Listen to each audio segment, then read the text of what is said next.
Takaitaccen tarihin mulkin Najeriya. Najeriya dai ta kasance wata ƙasa ce wadda take hannun mulkin mallakan turawan ƙasar Birtaniya kafin ta samu 'yancin kanta. Bayan shafe shekara da shekaru 'yan kishin ƙasar ta Najeriya da kuma 'yan gwagwarmaya suka yi ta gwagwarmaya wajen ƙwato 'yancin kan Najeriya daga turawan mulkin mallakan ƙasar Birtaniya. A ƙarshe dai haƙarsu ta samu cimma ruwa, inda a ranar 1 ga watan Oktoban shekara ta 1960 daidai sa Abubakar Tafawa Balewa, wanda ya zamo shine Firayim Ministan Najeriya na farko, shine ya karɓi tutar 'yancin ƙasar daga hannun gwamna janar sa James Wilson Robertson. The spirit of freedom which was kindled in the hearts of the founders of your great nation and has impelled you to great feats in moments of national emergency, as well as in your daily activities. That same spirit has shown itself in Africa, and we are determined that the flame of freedom once alight shall not go out again in our continent.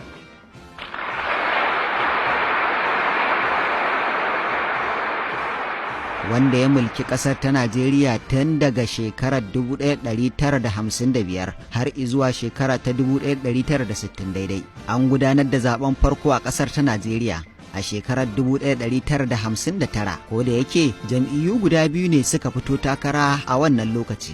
Jam'iyya ta farko ita ce jam'iyyar MPC ta arewacin ƙasar ta Najeriya. Ta samu ƙuri'u da dama, to amma yawancin ƙuri'un nata ba su isa su kai ta kafa gwamnati ba, abin da ya sa aka kafa gwamnatin haɗaka, wato haɗin gwiwa tsakanin jam'iyyar NPC ta arewacin Najeriya da kuma jam'iyyar NCNC ta ƙabilan Igbo. Bayan da ta sami 'yancin kanta a shekarar ta 1960 daidai, waɗannan jam'iyyu guda biyu su ne suka kafa gwamnati, inda bisa tsarin mulki sa Ahmadu Bello Sardaunan Sokoto ya kamata ya zama Firayim Ministan ƙasar, amma sai dai ya mara wa mataimakinsa baya, wato shugaba sa Abubakar Tafawa Balewa. The Northern Regional Government does not raise loan directly other than from the Northern Regional Marketing Board. Our previous legislation did not give us power to raise loan from the Federation, and that is why this law is necessary. Wanda ya zamo Firayim Ministan farko, shi kuma Dr. Nnamdi Azikiwe ya zama shine shugaban ƙasa na farko a ƙasar ta Najeriya. A ɗaya ɓangaren kuwa jam'iyyar Action Group, wato AG ta ƙabilar Yarabawa a ƙarƙashin Obafemi Awolowo, ta zamo jam'iyya ce guda ɗaya tilo ta adawa.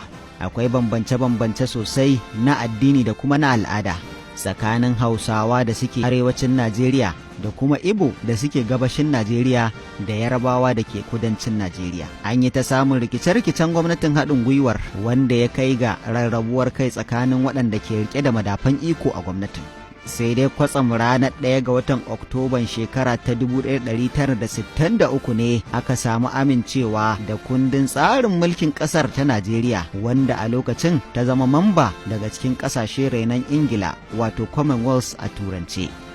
Kundin tsarin mulkin ya sa Najeriya ta zamo cikin jerin ƙasashe waɗanda suke na tarayya da ke da shugaba ɗaya da mataimaki, inda aka zaɓi Nnamdi Azikiwe ya kasance a matsayin shugaban ƙasar ta tarayyar Najeriya. Dr. Nnamdi Azikiwe ya yi mulkin Najeriya tun daga ranar 1 ga watan Oktoban shekarar 1963 har izuwa ranar 16 ga watan Janairu na shekarar 1966, wato kimanin shekara biyu kenan da kwanaki 107.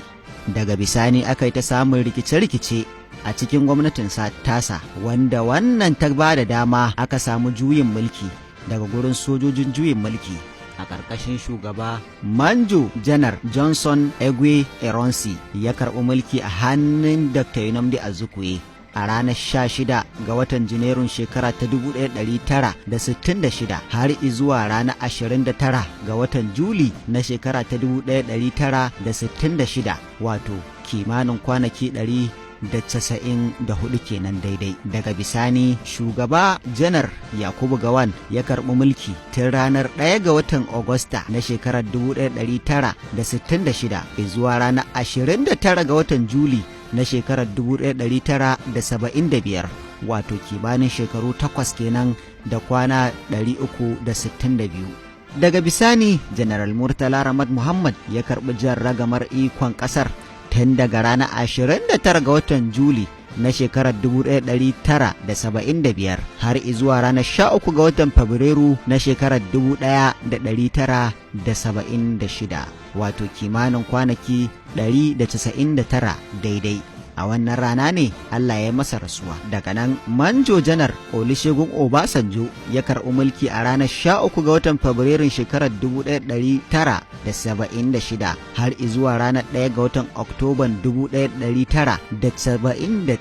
A lokacin ya yi shekara 3 da kwanaki 258 daidai. Daga nan ne aka miƙa mulki ga fararen hula, inda shugaba Shehu Shagari ya zama zaɓaɓɓen shugaban ƙasa a ranar 1 ga watan Oktoba ta shekarar 1979 har izuwa ranar 31 ga watan Disamba na shekarar 1983, wato shekara 4 kenan da kwanaki 91. Bayan kwashe shekaru 4 na Shehu Shagari yana mulkar ƙasar ta Najeriya, sai shugaban mulkin soja na wannan lokaci, wato Manjo Janar Muhammadu Buhari, ya karɓi mulki a ranar 31 ga watan Disamba na shekarar 1983 har izuwa ranar 27 ga watan Agusta na 1985, wato kimanin shekara guda kenan da kwana 239.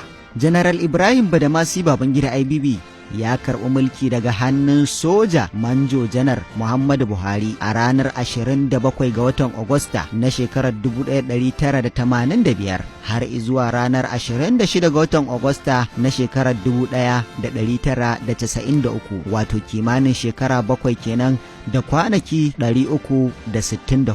Mulkin ƙasar Najeriya ya koma hannun Ernest Shonikan a ranar 26 ga watan Agusta na shekarar 1993 har izuwa ranar 17 ga watan Nuwamba na shekarar 1993, wato kimanin kwanaki 83 daidai. Soja Janar Muhammad Sani Abacha ya karɓi mulki daga hannun Shonikan a ranar 17 ga watan Nuwamba shekarar 1993 har ya kai zuwa ranar 8 ga watan Jun, inda Allah ya masa rasuwa, wato kimanin shekara 4 kenan da kwanaki 203 daidai. Bayan mutuwar General Sani Abacha, General Abdulsalami Abubakar ya karɓi mulkin ƙasar ta Najeriya a ranar 8 ga watan Jun ta shekarar 1998 har izuwa ranar 29 ga watan Mai na shekarar 1999, wato kimanin kwana 355 daidai. Chief Olusegun Obasanjo ya sake dawowa mulkin na Najeriya a matsayin farar hula a shekarar 1999, inda ya ajiye mulki ranar 29 ga watan Mayu na shekarar 2007, wato kimanin shekara 8 daidai. Marigayi Alhaji Umar Musa Yar'adua ya karɓi shugabancin ƙasar ta Najeriya a shekarar 2007 daidai. Ya rasu ranar 5 ga watan Mayun shekarar 2010, wato ya yi mulkin ƙasar ta Najeriya shekara 2 kenan da kwanaki 341 daidai. Bayan mutuwar Alhaji Umar Musa Yar'adua, shugaba Goodluck Ebele Jonathan mai nasara, wato muƙaddashin shugaba Umar Yar'adua, ya karɓi mulki ranar 5 ga watan Mayun shekarar 2010 har ya yi mulkin zuwa shekarar 2015, inda ya ajiye mulki ranar 29 ga watan Mayu, wato kimanin shekara 5 kenan da kwana 25. Sai shugaban ƙasar tarayyar Najeriya a halin yanzu, wato Muhammad Buhari, inda ya dawo a mulkin farar hula a ranar 29 ga watan Mayun shekarar 2015 har izuwa yanzu shine shugaban ƙasar ta Najeriya.